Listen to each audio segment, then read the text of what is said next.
ओर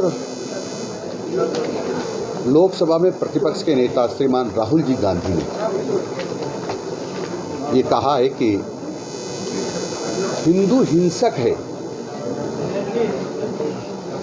हिंदू नफरत फैलाता है, हिंदू झूठा है।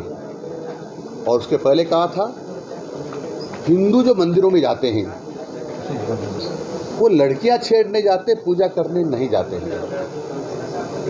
उसके पहले कहा इन्होंने, इनकी पार्टी के प्रधानमंत्री तत्कालीन मनमोहन सिंह जी ने देश के संसाधनों पर मुस्लिमों का हक है। अब राहुल गांधी जी की बात करूं कि हिंदू हिंसक है, हिंसक का दूसरा अर्थ भी मैं समझता हूं, जितना समझता हूं, मैं ज़्यादा पढ़ा लिखा नहीं हूं, लेकिन इतना समझता हूं कि मारने वाला है। और उसका दूसरा अर्थ ये भी होता है हत्यारा है, यानी पूरी हिंदू समाज को हत्यारा कहना, ये हिंदू समाज ही नहीं पूरे देश का अपमान है। और इस देश का अपमान देश की जनता किसी भी कीमत पर बर्दाश्त नहीं करेगी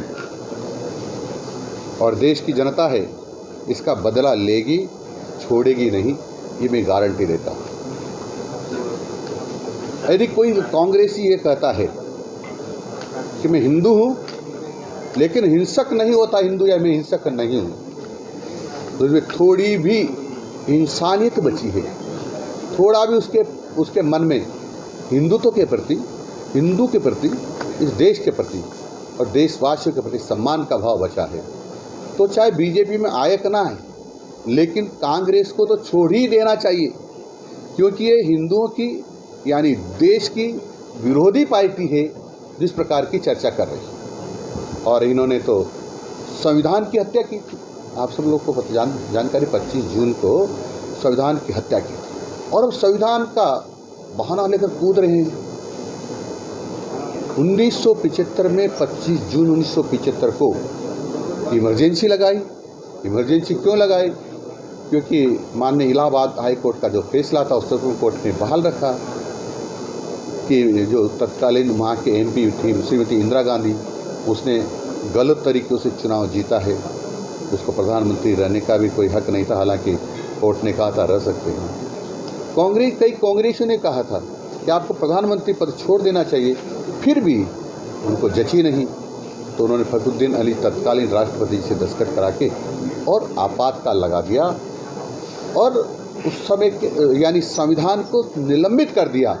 वही कानून जो इंदिरा गांधी कहेगी, यानी संविधान की हत्या का मतलब देश की हत्या करना होता है। यानी ये एक तरह से संविधान के हत्यारे देश के हत्यारे भी हो सकते हैं। और इसलिए अब हम सब हर साल संविधान हत्या दिवस मनाएंगे और आम जनता को बताएंगे कि किस प्रकार से देश के श्रेष्ठ लोगों को और जो लोकतंत्र के हामी थे, पक्षधर थे, उन लोगों को पकड़ के जेल में डाला, उनको यातनाएं दी, बिजली के करंट लगाए गए, उल्टा लटकाया गया, क्या क्या नहीं किया उनके साथ। यदि उनके जो उस समय के लोकतंत्र सेनानी हैं, अभी भी हैं, उनसे पूछो तो रोंगटे खड़े हो जाते हैं।